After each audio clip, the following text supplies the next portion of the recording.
आइएगा हम सीधे सीधे शंका समाधान के इस सत्र के लिए निवेदन करते हैं पूज्य मुनिवर श्री संधान सागर जी महाराज जी के पावन श्री चरणों में कि वे शंका समाधान के सत्र को प्रारंभ कर सभी लोगों के लिए सभी लोगों के मन की शंकाओं को दूर करें। पूज्य मुनिवर श्री संधान सागर जी महाराज जी के पावन श्री चरणों में प्रार्थना। जय बोलो पूज्य मुनिवर श्री प्रमाण सागर जी महाराज की।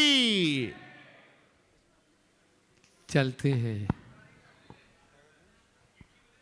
गुरु चरणों में नमोस्तु करते हुए आज के प्रथम प्रश्न के लिए अपने बीच में गुणायतन ट्रस्टी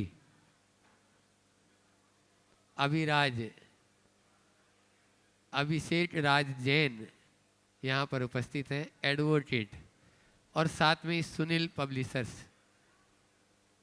वे अपना प्रश्न गुरु चरणों में रखें। उसके बाद विजित जी पाटनी वे तैयार रहेंगे। जिनका नाम पुकारा वहाँ तक माइक पहुँच जाए और समय को अपन बीच में बताएं। जो मानव इधर उधर हैं, ओम ओम।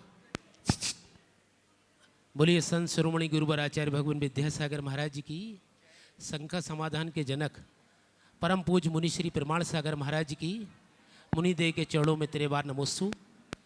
महाराज श्री, गुण और गुनाह दोनों की कीमत होती है। गुण और गुनाह दोनों की कीमत होती है। गुण की कीमत मिलती है और गुनाहों की कीमत चुकानी पड़ती है। महाराज जी, मेरा प्रश्न ये है कि धारणा से जुड़ा हुआ आदमी सत्य का आलंबन नहीं ले पाता, क्योंकि वे धारणा से ग्रसित होता है। वो सत्य तक पहुँच नहीं सकता। जब तक तटस्थ नहीं होगा तब तक वो सत्य प्राप्त नहीं कर सकता। तो महाराज श्री, कैसे धारणा से आदमी दूर हो? धारणा से जब भी आप भले से दूसरे शब्दों में कहो पूर्वाग्रह। हाँ, पूर्वाग्रह। तो पूर्वाग्रह से जो भी निर्णय होगा वो तो आग्रहपूर्ण होगा। हमें चाहिए कि हम पूर्वाग्रह मुक्त हों, आग्रह मुक्त होकर जीवन जिए।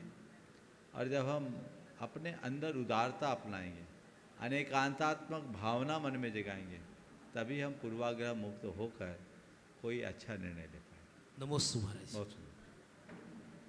हाँ, अभिषेक भैया। विराजमान पूज्य मुनि श्री के चरणों में बारंबार नमोस्तु।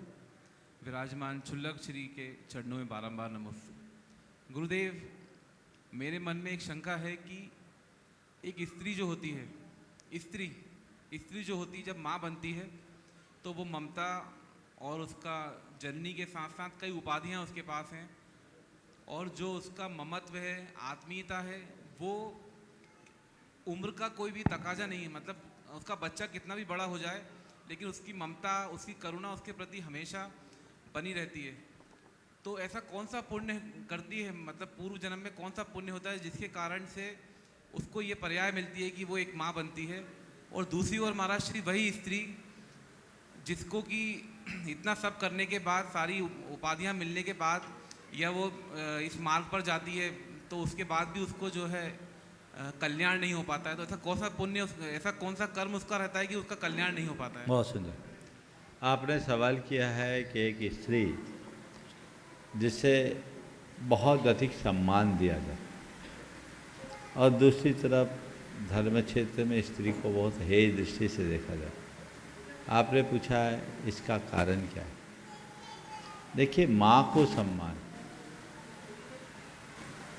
बहन को सम्मान, बेटी को दुहिता कहा है, जो दो दो कुलों का हित कर दे। लेकिन कहीं यदि निषेध किया गया है तो माँ, बहन और बेटी का नहीं, देवी का नहीं, स्त्री का कहा।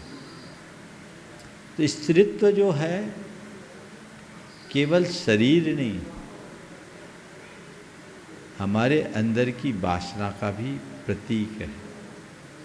ये जहाँ जुड़ेगा वहाँ पतन हो, और जब हम इससे ऊपर उठेंगे हमारा उन्नयन। तो अपने जीवन का उत्थान और उन्नयन करना है तो हमें रचनात्मक दिशा में चलनी चाहिए। तो स्त्री के विषय में अगर कहा गया कि उसका कल्याण नहीं है, तो स्त्रीत्व के कारण। और उसके स्वभावगत दुर्बलताओं के कारण।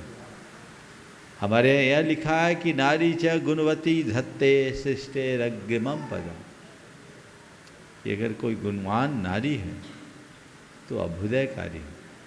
तो गुणों की सर्वत्र पूजा होती है, गुणों की सर्वत्र आराधना होती है, और हमें हमेशा गुणों का ध्यान रखना चाहिए। महाराज जी, आपके आशीर्वाद से 144 साल की संस्था पुरानी दिगंबर जैन विद्यालय समिति के आज चुनाव संपन्न हो गए महाराज। बहुत सुंदर। बस। चलिए नमस्ते महाराज। विजित जी पाटनी तीनों मुनि राजों के चरणों में और- बार नमोस्तु नमोस्तु नमोस्तु चुल्लक जी को एक शामी गुरुदेव, वर्तमान समय में डॉक्टर्स का कहना ये है, वर्तमान के समय में डॉक्टर्स का इनका कहना ये है कि आप 2 टाइम का पौष्टिक आहार लीजिए और कम से कम 6 से 7 घंटे की नींद आप पूरी कीजिए, तो आप चुस्त और दुरुस्त रहेंगे हमेशा जीवन भर, जब तक आपकी आयु है।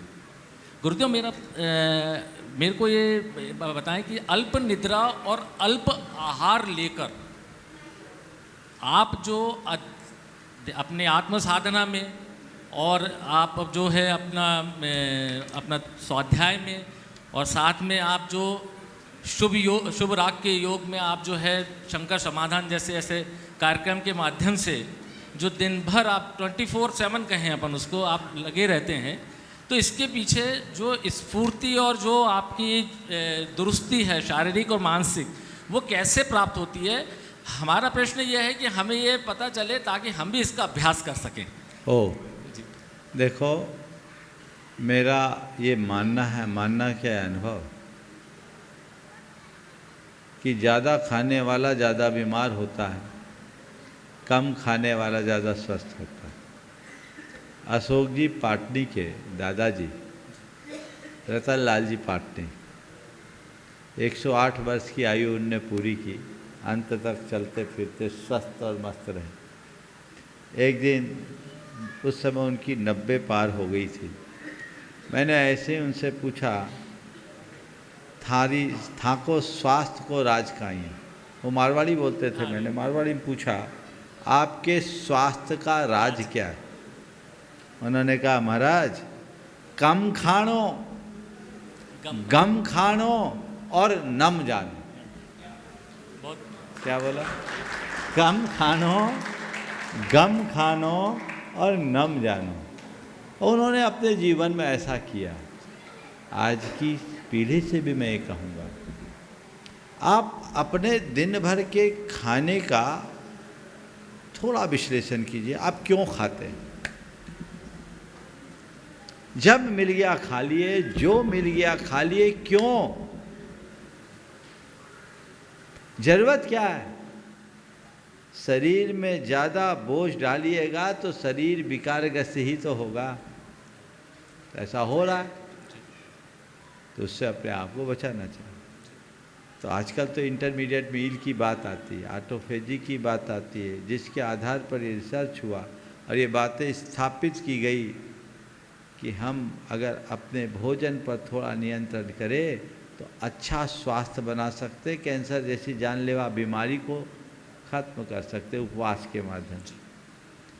तो अपनी दिनचर्या में अंतर लाइए। सच्चे अर्थों में तो एक बार भोजन कर लो और दूसरे टाइम हल्का फुल्का ले लो, काम खत्म। हमने कहावत सुनी है, एक बार योगी, 2 बार भोगी, 2 बार भोगी और बार बार रोगी। क्या बोला? एक बार योगी, 2 बार भोगी, 2 बार भोगी और बार बार रोगी। अब तुम लोग क्या हो?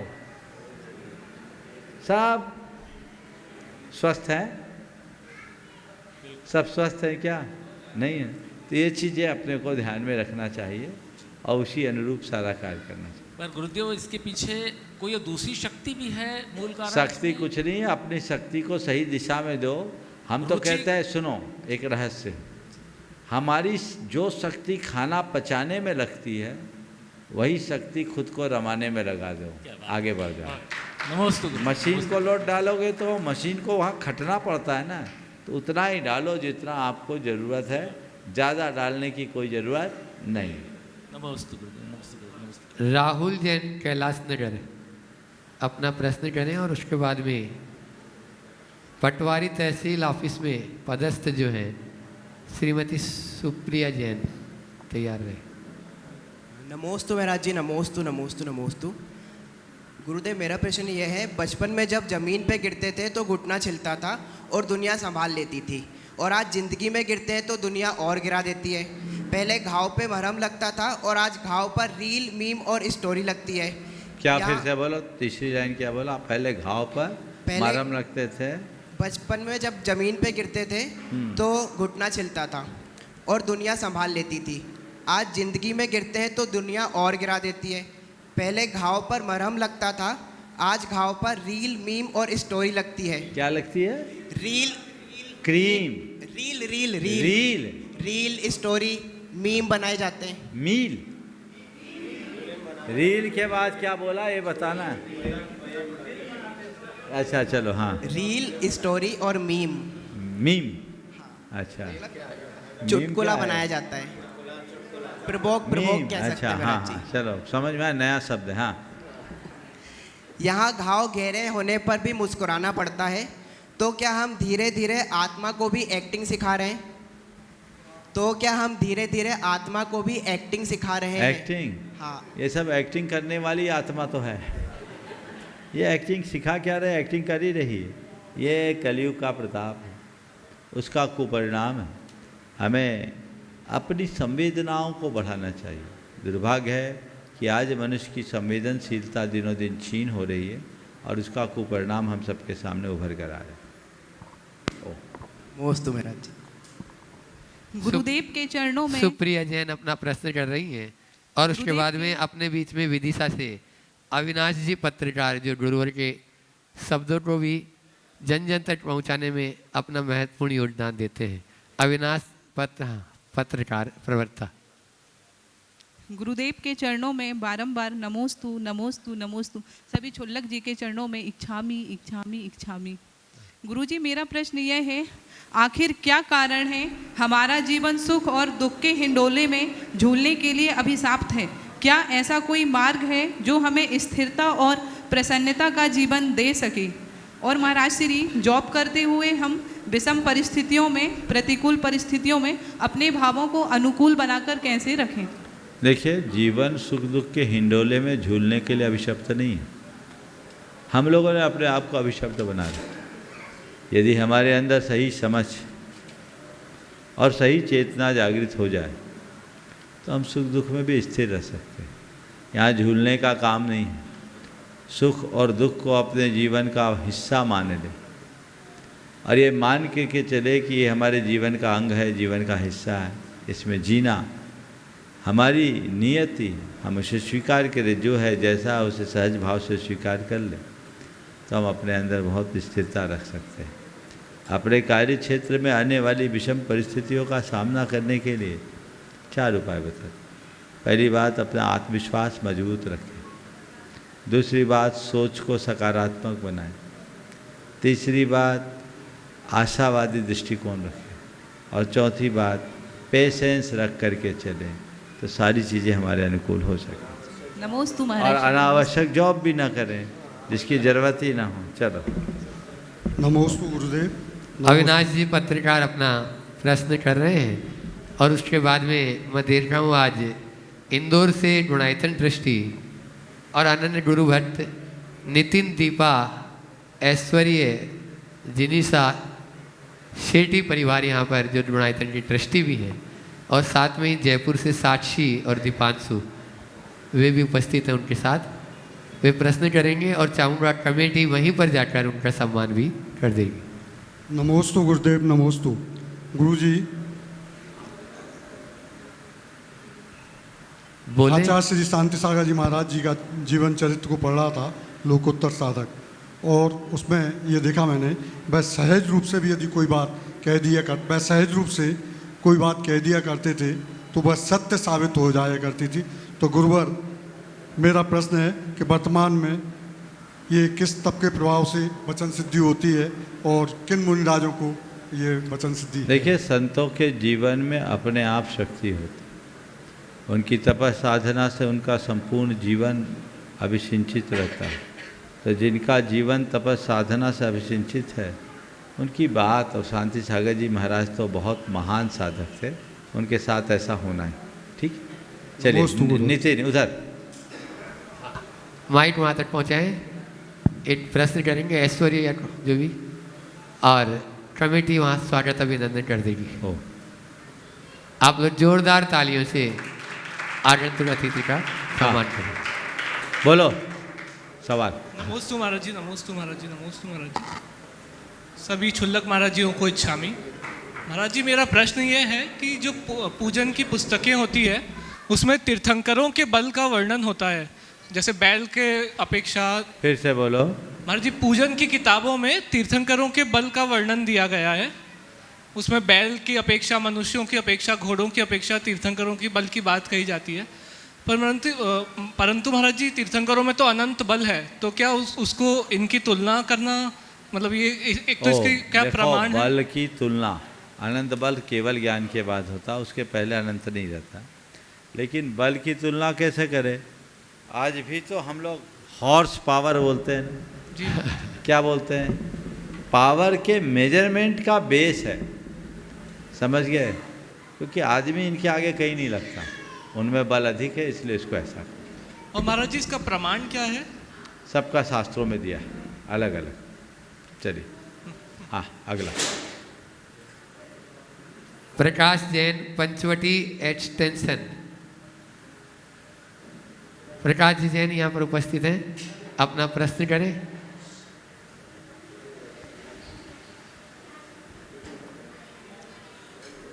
सत्संग गुरुदेव के चरणों में नमोस्तु और इच्छामी। महाराज जी, मेरा प्रश्न शरीर में होने वाली पीड़ा से संबंधित है। महाराज जी, जैसे हम गृहस्थों को आम तौर पर सिर दर्द, पेट दर्द या शरीर के अन्य हिस्सों में दाढ़ दर्द या कुछ इस तरह से दर्द होते रहते हैं, और निश्चित तौर पर अपने दर्शन के हिसाब से शरीर में पीड़ा होती है और आत्मा वेदन करता है, तो कुछ कर्मोदय जन्य स्थितियाँ होती होंगी तो ये पीड़ा होती है।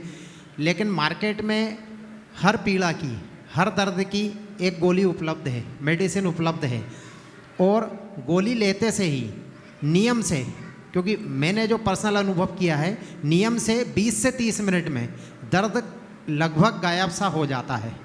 तो उस समय कर्म उदय में जो आता है वो क्या उसका प्रभाव कम हो जाता है या वो खत्म हो जाता है?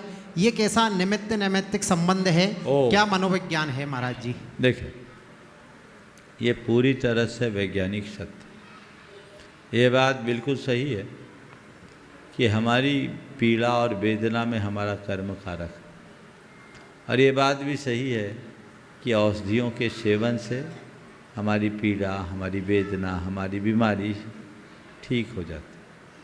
ये संबंध क्या है? आपका पूछना है क्या दवाई हमारे कर्म को बदलती है? हाँ, बदलती है, पर डायरेक्ट नहीं। कर्म से हमें बीमारी होती, पर अचानक नहीं। हमारे शरीर में बीमारी होती है कब? जब हमारे शरीर के अंदर के जैव रसायनों में कोई विकृति आती है ना? शरीर विज्ञान के हिसाब से तो ही जी, हमारे शरीर के रसायनों में परिवर्तन आने से बीमारी आती। आत्मा और कर्मों का बंध भी एक रासायनिक बंध है। हमारे शरीर के रसायन अगर बिगड़ते हैं तो हमारे कर्मों की केमिस्ट्री चेंज हो जाती, तो वैसे कर्म का उदय आ जाता। दोनों एक दूसरे के साथ लिंक रहते हैं, तो कर्म बदलते हैं तो रसायन बदल जाते हैं, रसायन बदलते हैं तो कर्म बदल जाते हैं। ठीक है, कभी बाहरी इन्फेक्शन के कारण, कभी भीतर इम्यूनिटी के वीकनेस के कारण। तो कर्मों से रसायनों का संबंध है, आत्मा और कर्म का संबंध भी रासायनिक।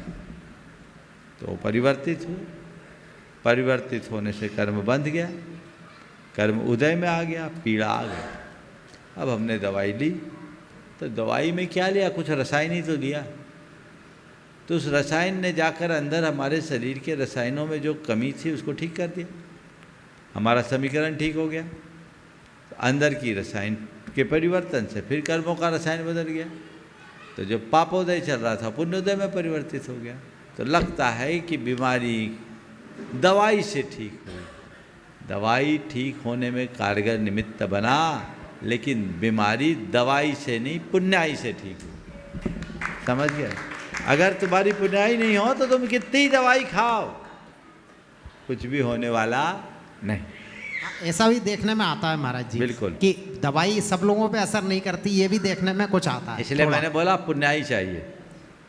चलिए नमस्ते महाराज जी, नमस्ते। अगला नाम बबीता विशेष विनोद एमपीटी परिवार। विनोद एमपीटी परिवार से बबीता जी यहाँ पर उपस्थित हूँ।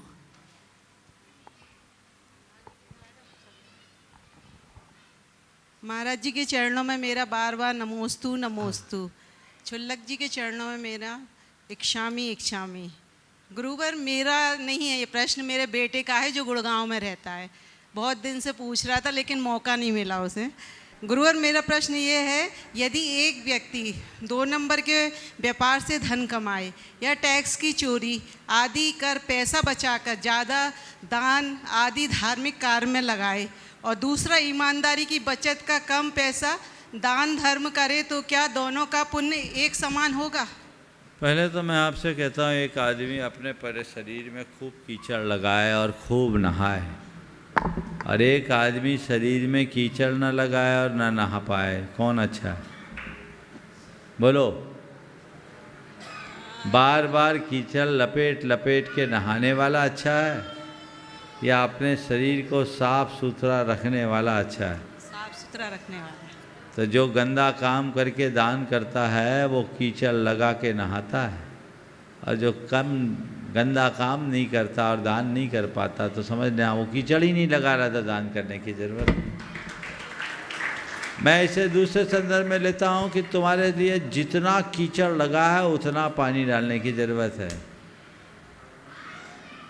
अगर तुम कीचड़ में पाँव रखे हो तो धोने का ख्याल रखो, नहीं तो जग हंसाई के पात्र बनोगे। या तो कीचड़ में पाँव ही मत डालो, और पाँव भूल से डाल दिया तो धोने में ढील मत करो।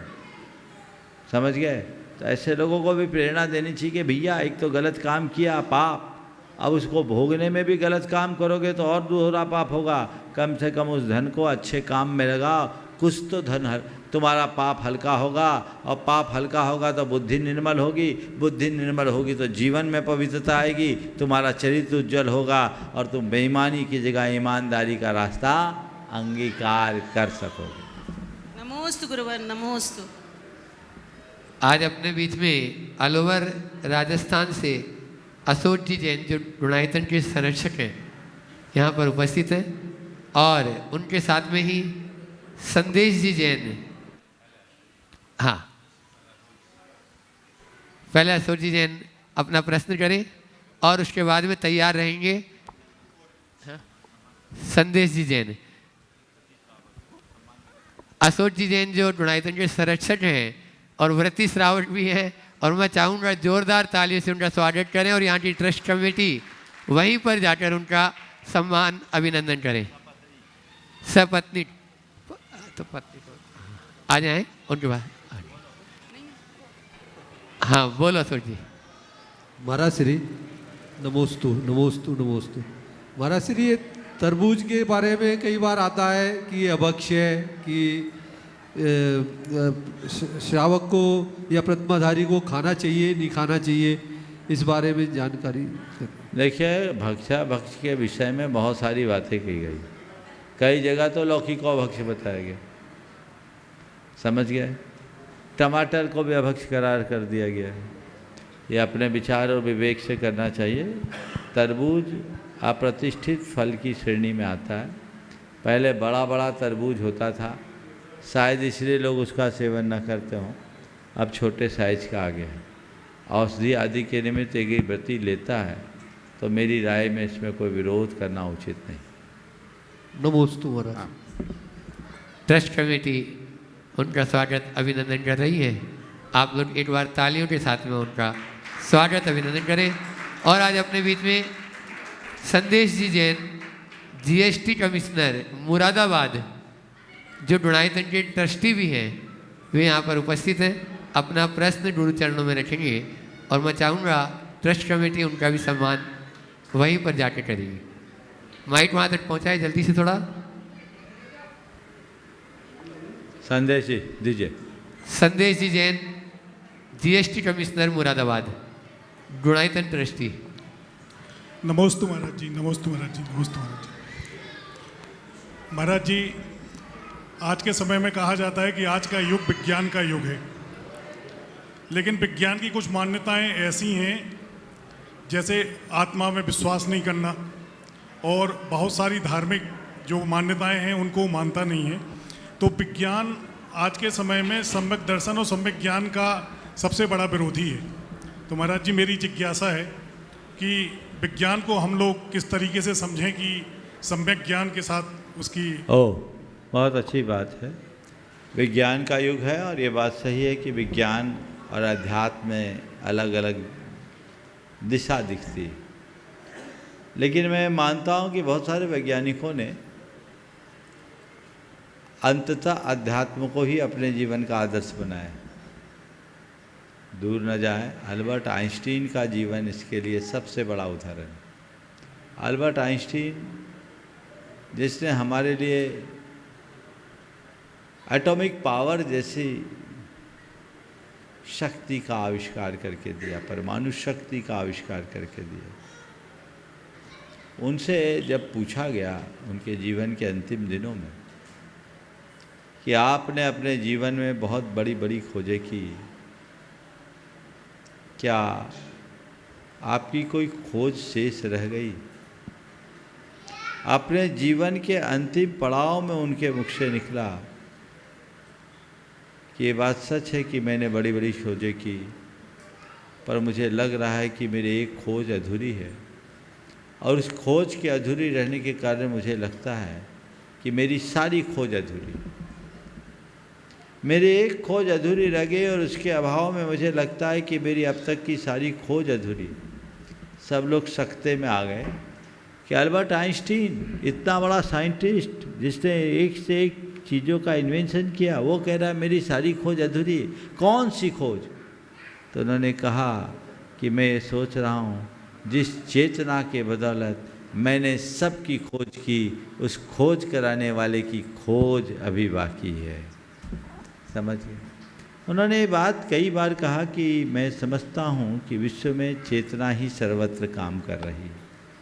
तो अध्यात्म को कोई नकार नहीं सकता, आध्यात्मिकता के साथ जीवन को आगे बढ़ाना चाहिए। विज्ञान भौतिक जगत की बात करता है और अध्यात्म अंतर जगत की बात करता है। हमें अपनी अंतस चेतना को यदि परिष्कृत करना है तो हमें धर्म की शरण में ही आना पड़ेगा, तभी आगे बढ़ पाए। नमस्ते। एक बार जोरदार तालियों से आगंतुक अतिथि संदेश जी जैन साहब का स्वागत अभिनंदन करें। और आवाज़ दे रहा हूँ प्रसम जैन, उनके साथी वे प्रश्न करेंगे गुरुजी नमोस्तु। और उसके बाद में तैयार रहेंगे सुभाष जी काला अपनी पूरी कमेटी के साथ। गुरुजी, मेरा सवाल ये था कि जैसे कि आज रामनवमी थी, तो हम देख रहे हैं सोशल मीडिया में सुबह से रात तक बहुत ही ज़्यादा प्रसारित किया जा रहा रामनवमी को। हर व्यक्ति रामनवमी के आज जैसे रामनवमी थी तो सोशल मीडिया पे सुबह से शाम तक रामनवमी का प्रचार प्रसार किया जा रहा। महावीर जयंती के दिन हम लोग जैन लोग इतना ज़्यादा प्रसार नहीं करते, तो आप कृपया मार्गदर्शन दें हमारे जैन समाज को कि इसको कैसे प्रसार किया जाए महावीर जयंती के पर्व को। देखिए, बात सही है। रामनवमी के दिन यदि रामनवमी का प्रचार हुआ तो क्या बात, बहुत अच्छी बात है, अनुकरणीय बात। और हमें तो चाहिए सोशल मीडिया में अच्छी बातों का प्रचार करें, फालतू बातों में आप लोग अपना दिमाग लगाते। महावीर जयंती आने वाली है, पूरी ताकत लगा दो, छा जाओ। मीडिया के लिए भी इस बात की बात करनी चाहिए। भगवान महावीर जिनके द्वारा प्रतिपादित अहिंसा की आज विश्व को सर्वाधिक आवश्यकता है, उनके लिए हमें प्रचार प्रसार तो करना ही चाहिए। धन्यवाद। नमस्ते गुरु जी। हाँ नमस्ते गुरुवर। हाँ बोलो। गुरुवर, एक और चीज़ था, जैसे अभी महावीर जयंती के लिए हम प्रोग्राम भी करते हैं, सब चीज़ें करते हैं।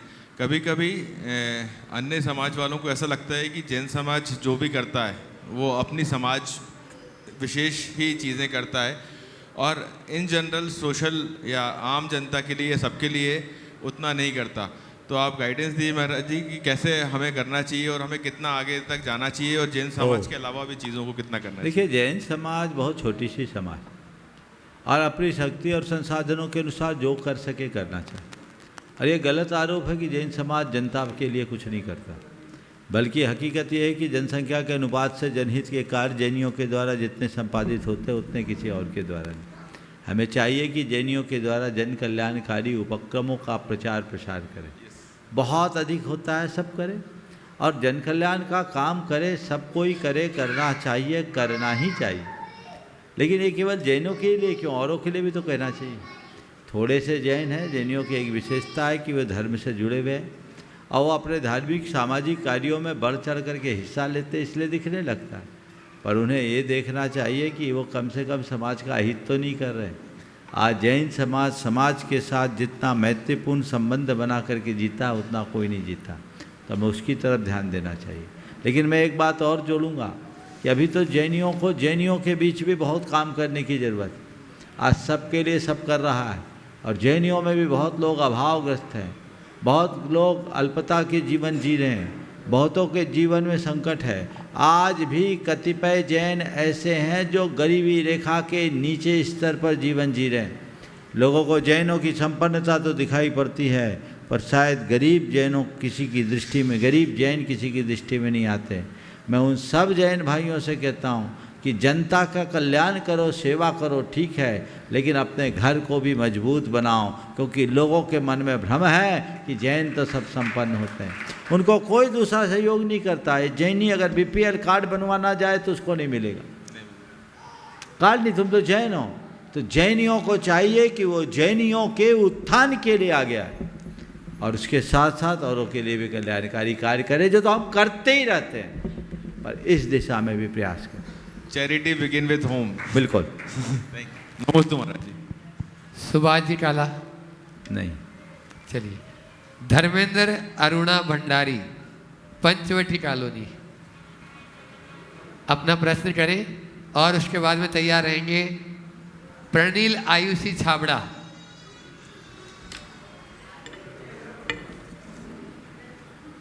थोड़ा जल्दी कर ले। ओ धर्मेंद्र अरुणा भंडारी, ये भी नहीं है? है। दो जल्दी, समय की। नमोस्तु महाराज जी, नमोस्तु महाराज जी, नमोस्तु महाराज जी। महाराज जी, मेरा प्रश्न ये है कि जो पीने का पानी सप्लाई करते हैं वो नदी से या बांध से सीधा कच्चा पानी उठाते हैं, उसके बाद उसमें बहुत सारे केमिकल मिलाए जाते हैं, आखिरी में जो माइक्रो बैक्टीरिया रह जाते हैं उनको ख़त्म करने के लिए क्लोरीन भी मिलाई जाती है। इसमें बहुत हिंसा होती है, परंतु यदि वो वैसे ही पानी यदि पिएंगे तो सारी शहर बीमार पड़ जाएगा। तो इसमें जो हिंसा होती है, इस तरह से पानी ट्रीट करना उचित है कि नहीं है, और हिंसा के लिए कौन जिम्मेदार है? हम तो कहेंगे सबसे अच्छा शुचि भूमिगतम तोयम, भूमिगत जल पियो, झंझट ही खत्म। कुआं का पानी पियो, प्राकृतिक जल स्रोतों का पानी पियो, कोई ज़रूरत ही नहीं है। नहीं, अब हम क्या बोले इसके लिए, पाप तो पाप। नमस्ते महाराज जी, नमस्ते महाराज जी, हाँ। नमस्ते महाराज। प्रणील आयुषी छाबड़ा, वे अपना प्रश्न कर रहे हैं। प्रदीप जी जैन। नमस्ते महाराज जी। हाँ। मेरी शंका ये है कि मेरे माता पिता ने अपना पूरा जीवन मेरे लिए समर्पित कर दिया, मुझे पढ़ाया लिखाया और मुझे एक काबिल इंसान बनाया। तो मेरे मन में ये आता है कि अब मेरा भी एक ये जीवन मेरा एक वो कर्तव्य बनता है कि मैं उनके करीब रहूं, पूरा जीवन उनके साथ समर्पित करूं। लेकिन एक दूसरी जो चीज़ मेरे दिमाग में ये आती है कि मेरे पास भी एक ही जीवन है जिसमें मेरी कुछ मनोकामनाएं हैं, उनके लिए मुझे उनसे शायद थोड़ा दूर भी रहना पड़ेगा और कम वक्त व्यतीत करना पड़ेगा। इस असमंजस से मैं बाहर कैसे आ सकता हूँ? क्या सुनील का बेटा है? चलो एक बार तो इस परिवार का जोरदार अभिनंदन कर दो। सुनील भाई ने भी बुलंदियों को छुआ है। वर्तमान में एनएचडीसी में ही हो ना, एमपीआरडीसी में। बहुत सुंदर, एक बार इस परिवार का जोरदार अभिनंदन करें। बहुत अच्छी बात है। मुझे बहुत प्रसन्नता ये सुनकर कि तुम जैसे प्रोफेशनल के मन में अपने माता पिता के प्रति इस प्रकार का जुड़ाव है। आज के समय में तो लोग इन सब चीज़ों को बहुत ही औपचारिक दृष्टि से देखते हैं। मैं सबसे ये कहूँगा कि हमारे संबंध आंतरिक होने चाहिए, औपचारिक नहीं। हम उनके पास हो या ना हो ये महत्वपूर्ण नहीं है, वो हमारे पास हो ये महत्वपूर्ण है। समझ गए? यदि हमारे संबंध आंतरिक होंगे तो उनकी उपस्थिति का एहसास हमेशा बना रहेगा, और औपचारिक होंगे तो बाजू में बैठने के बाद भी दूर होंगे। समझ गए? तुम जो अपनी बात कर रहे हो ये बात तो तुम्हारे पिताजी को भी भोगनी पड़ी होगी। वो भी जॉब में रहे, बाहर रहे, माँ बाप से तो दूर ही रहे होंगे, है ना। पिछले 4 साल पहले जब मैं नेमावर से आया 52 गजा से आ रहा था तब ये नर्मदा नगर में था, नर्मदा नगर ही था। हाँ, तब घर परिवार से बाहर ही रहे, बदलाव हुआ। तो ये चीज़ें पुनासा डैम में थे, तो ये चीज़ें बनती और बदलती रहती है। तो हमें अगर किसी परिस्थितिवश बाहर जाना पड़े तो कोई बात नहीं, हम परिवार से बाहर हों पर परिवार हमसे बाहर ना हो। बात समझ में आ रही है? हम भले परिस्थितिवश परिवार से दूर हो जाए पर परिवार हमसे दूर न रहे, हम कहीं रहे, हमारे मन में परिवार और पारिवारिक हित रहे। अपने पारिवारिक संस्कारों को सुरक्षित रखना, अपनी मर्यादाओं को सुरक्षित रखना, अपने कुल के गौरव को भी सुरक्षित रखना, ये हमारी जिम्मेदारी है। और एक संतान की सबसे बड़ी जिम्मेदारी अपने आचरण और कृतित्व से अपने माता पिता के गौरव को वृद्धिंगत करना, उनके गौरव गरिमा को बढ़ाना, उनकी प्रतिष्ठा को बढ़ाना। यदि ऐसा कोई संतान करती है तो उससे माता पिता को बहुत ज़्यादा प्रसन्नता होती है। तो ऐसा कार्य भी करते रहना चाहिए। अच्छा कार्य करने में सबको हमेशा उत्साहित रहना चाहिए। बहुत बहुत आशीर्वाद। आज मैं इस परिवार से भी कह रहा हूँ, आज यहाँ बहुत अच्छा कार्य हुआ है। शायद सुनील सुबह होते तो उसमें सहभागिता हो गई होती। अभी भी मौका है थोड़ी देर का, अगर मन बने तो उस कार्य में अपनी भागीदारी दे के अपने आप को कृतार्थ कर सकते हो। बहुत बहुत आशीर्वाद।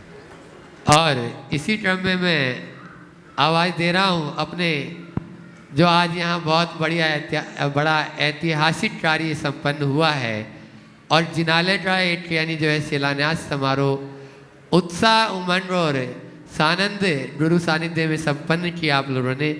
वह शिलान्यास में जिनका बहुत महत्वपूर्ण योगदान रहा, ऐसा परिवार और गुणायतन के शिरोमणि संरक्षक भी हैं, और शिरोमणि नहीं अभी उनको तो बहुत ऊपर पहुंचना है, ऐसे विनीत भाई, पुनीत भाई, गोदा परिवार एक बार जोरदार तालियों से उनका सम्मान करेंगे।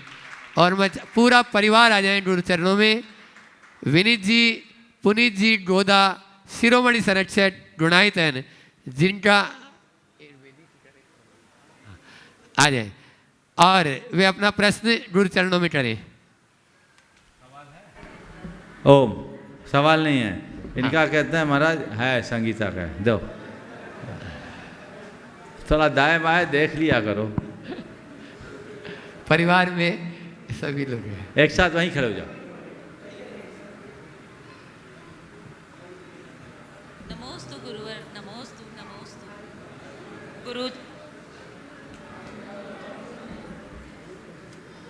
गुरुवर। सक्सेस या सफलता का सही मायने में क्या अर्थ है? क्या IIT, IIM, IAS, IPS बनना, ऊंचा ओहदा या बहुत धन उपार्जन कर लेना ही सच्ची सफलता या सक्सेस है? देखिए, सफलता के अर्थ अलग अलग लोगों ने अलग अलग संदर्भों में अलग अलग तरीके से प्रस्तुत किए, पर मेरी दृष्टि में किसी निर्धारित लक्ष्य को प्राप्त कर लेना मात्र सफलता नहीं। मेरी धारणा के अनुसार अपने मन को हर स्थिति में संतुष्ट और प्रसन्न बनाए रखने की क्षमता प्राप्त करना ही जीवन की सर्वोपरि सफलता है। जो खुश रख सके और जिसके कारण व्यक्ति खुश रह सके वो सफलता है। अगर हमें आत्मसंतुष्टि नहीं तो कभी भी सफलता नहीं। तो हमें हर स्थिति में अपने आप को संतुष्ट और प्रसन्न रखने की क्षमता विकसित करनी चाहिए। और अब आप दोनों हाथ जोड़ लें और चलते हैं महाराज जी के चरणों में। और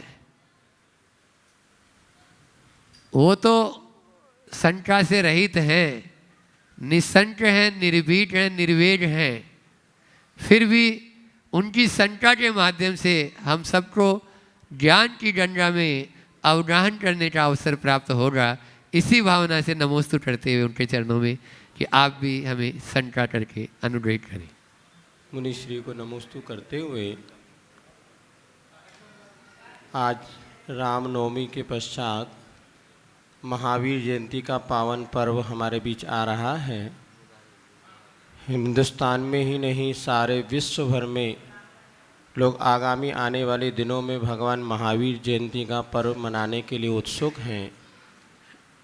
आपके माध्यम से यह हमें संदेश प्राप्त हो कि इस महावीर जयंती के पर्व को किस उत्साह के साथ कैसे मनाया जाए और भगवान महावीर का व्यक्तित्व और कृत्यत्व 5 मिनट में अगर आपके मुखारविंद से सुनने को मिले तो शायद सारा का सारा विश्व भगवान महावीर के प्रति नम्रीभूत होकर के इस उत्सव को आनंद के साथ मना सकें, ऐसी भावना के साथ नमोस्तु।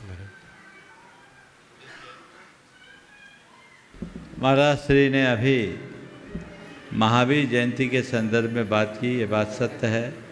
2 दिन के उपरांत महावीर जयंती हम सबके बीच आ रही है। आगामी 10 तारीख को पूरा विश्व भगवान महावीर की जयंती को बहुत उत्साह, उमंग और उल्लास के साथ मनाएगा। पर मैं आप सबसे कहता हूँ कि भगवान महावीर की आराधना केवल आराधना तक सीमित न रहे। जो भगवान की पूजा करता है वह भगवान का अनुयायी भर बन के रह जाता है, लेकिन जो भगवान के विचारों को आत्मसात करता है वह भगवान का अनुरागी बनता है, उनके मार्ग का अनुसरण करने वाला बनता है। वो धर्म को अपने जीवन व्यवहार में उतार कर उसका अंग बन जाता है। हम सबको चाहिए कि ये महावीर जयंती हम सब के लिए एक अवसर बनकर आया है, जिसका लाभ उठाकर हम पूरे विश्व में वैश्विक पटल पर भगवान महावीर और उनके जीवन दर्शन को स्थापित कर सके। हर व्यक्ति को ये बता सके कि जैन धर्म, भगवान महावीर के द्वारा प्रतिपादित जैन धर्म एक ऐसा धर्म है जिसे आत्मसात करके हम अपने जीवन को स्थायी रूप से सुख, शांति और सद्भावना के साथ जी सकते हैं। अहिंसा, अनेकांत, अपरिग्रह मूलक जैन धर्म हम सबको ऐसा मार्ग बताता है जिसमें जियो और जीने दो का उदात्त संदेश अनुगुंजित होता है। वो हमें वैचारिक सहिष्णुता का पाठ पढ़ाता है, जिसके बल पर हम सहअस्तित्व मूलक जीवन जीने का के आदि और अभ्यासी बन सकते हैं, जिसे आत्मसात करके हम अपनी संवेदना को जगत व्यापी बना सकते हैं और जिसके आधार पर हम सामाजिक समता का उत्कृष्ट आदर्श उपस्थित कर सकते हैं, जिसे अपनाकर हर आत्मा में परमात्मा होने का विश्वास जगाया जा सकता है। ऐसा जैन धर्म जो हर व्यक्ति के जीवन को आमूल चूल बदलने में समर्थ है, हमारे लिए भगवान महावीर के माध्यम से उनके जीवन दर्शन को जन जन तक पहुंचाने का यह अवसर मिला है। हम सब लाभ लें। आने वाले दिनों में भी हम और इसकी चर्चा करेंगे। आपके यहाँ त्रिदिवसीय आयोजन 8, 9 और 10 तारीख को है ही। मुख्य आयोजन 10 तारीख को है, जिसमें प्रातःकाल चौक से शोभा यात्रा, उसमें आप सब लोग सहभागी होंगे और मध्याह्न में 2 बजे से रविंद्र भवन में महावीर जयंती की विशेष सभा है, जिसका सभी को बढ़ चढ़ कर के लाभ लेना है, हिस्सेदारी अपनी रखनी है। 9 तारीख के भी कार्यक्रम में जो रविंद्र भवन का है, उसमें भी आप सबको सहभागिता पूरे भोपाल शहर को और आसपास के लोगों को देना चाहिए। भगवान महावीर के संदेशों की बात आज भगवान महावीर के संदेशों को चिरकाल तक जन जन तक पहुंचाने का एक बड़ा श्रेष्ठ कार्य इस वर्धमान नगर नामक कॉलोनी में संपन्न हुआ। मुझे बहुत बेहद प्रसन्नता हुई। हम यहाँ आए थे, यहाँ बहुत सालों से आप लोगों की मन की भावना थी कि यहाँ एक मंदिर बने। मंदिर के नाम पर एक छोटा सा चैत्यालय तो आपने स्थापित कर लिया था, लेकिन मंदिर का निर्माण करने में आप लोगों का योग नहीं बन पा रहा था।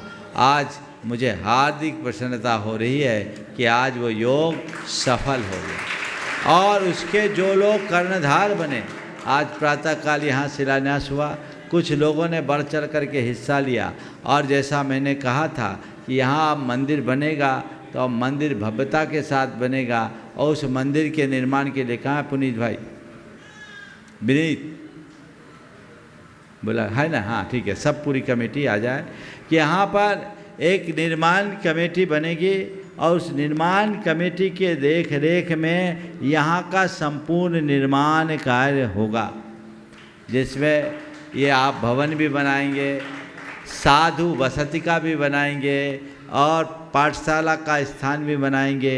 एक पूरा परिसर यहाँ बनने जा रहा है जिसका नाम वर्धमान धाम के रूप में रखा गया। मैं एक एक करके नामों लेख कर रहा हूँ और निर्माण कमेटी की जब मुझसे बात की गई तो मेरा तो ये कहना, अगर आप लोग अनुमोदना कर दो तो मैं उसे घोषित कर दूँ। निर्माण कमेटी में उन्हीं को लगाओ जिनने निर्माण में विशेष सहयोग दिया है। कर दूँ फाइनल? क्यों भाई, है ना? जिनका विशेष योगदान है उनको ही निर्माण कमेटी में रखने का प्रावधान। और ये निर्माण कमेटी जब तक पंच कल्याणक नहीं होगा तब तक स्थायी होगी। तुम्हारी खंडेलवाल सभा पलट जाए कोई दिक्कत नहीं, जो भी आए वो अपनी दुकानदारी संभाले और दुनियादारी संभाले, पर मंदिर के नाम पर किसी को बोलने का कोई हक नहीं है। तो मैं उस कमेटी की घोषणा यहाँ कर रहा हूँ जिसमें सबसे पहले जिस परिवार का इस कॉलोनी के डेवलप करने में विशेष योगदान रहा है, ऐसे विनीत गोधा, पुनीत गोधा, मुझे मालूम पड़ा पुनीत गोधा ने इस सोसाइटी को आगे बढ़ाने में बहुत बहुत बड़ी भूमिका निभाई है। और ये दोनों भाइयों ने यहाँ दो उपक्रम को संपन्न करने का श्रेय प्राप्त किया है, एक अतिथि भवन और दूसरा साधु वसति का। इसलिए ये दोनों इसमें रहेंगे। मैं चाहूँगा एक साथ पूरा परिवार यहाँ पर आ जाए और ये गुणायतन के शिरोमणि संरक्षक भी हैं, इनका आप सब जोरदार जोरदार करतल ध्वनि से अभिनंदन कर दें। इसके उपरांत समाज को चाहिए कि इनका सत्कार भी करे, थोड़ी देर बाद वो सत्कार का भी कार्यक्रम कर लें। मैं पहले कमेटी की घोषणा कर दूं, एक बार जोरदार अभिनंदन करते जाइए। और दूसरे क्रम में जिन्हें आज मुख्य आधारशिला रखने का सौभाग्य मिला मंदिर के लिए और जिन्हें मूल नायक, मूल वेदी और मूल शिखर के निर्माण का सौभाग्य प्राप्त हुआ है, वो भी गोधाई हैं। ऐसे शिखर चंद जी, संदीप कुमार जी, गोधा परिवार आ जाए, वो परिवार का भी जोरदार अभिनंदन करें। ये भी इस निर्माण कमेटी में रहेंगे। मैं फटाफट नाम का उल्लेख कर रहा हूँ। तीसरे क्रम में सीमांत सुभाष काला, सुभाष जी काला जो इस पूरे के पूरे क्षेत्र के विकास में बहुत आगे हैं, तो सुभाष काला के जगह निर्माण कार्य में नई पीढ़ी को आगे बढ़ाने के लिए सीमांत काला का नाम रखा गया है और उसमें सुभाष जी की सम्मति है। ये बहुत अच्छा, एक बार जोरदार अभिनंदन इनका भी कर दीजिए, कर देंगे। फिर विकास गोधा, ऐश्वर्य गोधा, मीना गोधा परिवार, गुणायतन के शिरोमणि संरक्षक, वे भी आ जाए, इनका इसमें बहुत बड़ा योगदान है। विजित राज पाटनी, ये भी गुणायतन के शिरोमणि संरक्षक। आते जाइए सब, उधर कैमरा वहीं रख दो, एक ही जगह खड़े होते जाओ भैया, देखो विजय।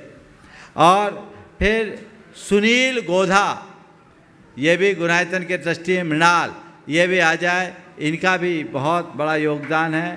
प्रदीप जी पाटनी, दिखाते जाओ, प्रदीप पाटनी और सुनील, प्रदीप पाटनी, ये 8 लोग। और एक जो अभी यहाँ उपस्थित नहीं है, जिन्हें दूसरे वेदी मूर्ति और शिखर बनाने का सौभाग्य सहज रूप से उन्होंने तो लूट लिया। ऐसे एक बार जोरदार अभिनंदन करें उनका। मनीष मोनिका शाश्वत राव का दुबई, जम्बू कुमार जी राव का ब्यावर। आज प्रातःकाल वो दर्शनार्थ आए थे और उन्होंने भाव प्रकट करके ये पुण्य लाभ ले लिया।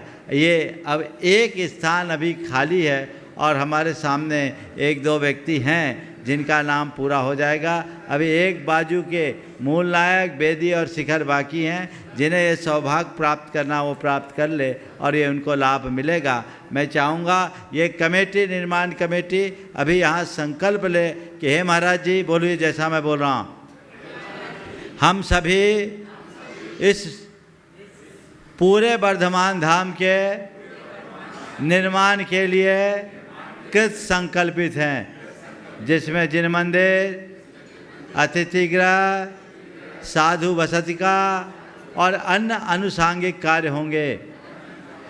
जब तक इसका निर्माण कार्य पूरा नहीं होगा, हम तन मन धन से अपना उत्कृष्ट योगदान देंगे और आपके निर्देशानुसार प्रेम और सद्भावना से समर्पण के साथ अपना काम करेंगे। एक बार इन सभी परिवारों का जोरदार अभिनंदन कर दें। बंधुओं,